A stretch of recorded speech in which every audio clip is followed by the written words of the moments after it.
செய்தாலும் பொறுத்தருளும் செல்வக்குமரன் பொய்யான மயிலேறவும் காட்சி எழியாவும் ஒளி வீசும் தெய்வாம்சமே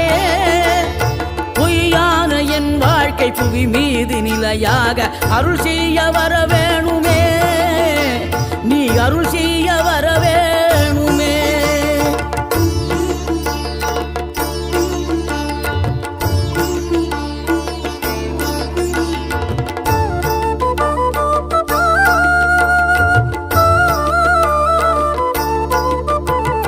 இகழ்தலையும் புகழ்தலையும் ஒரு முகமாய் கருதும்படி செவி உரைத்த முத்துக்குமரன் நீ வறுமையையும் வளமையையும் சமநிலையை உணரும்படி மதி கொடுத்த செல்வக்குமரன்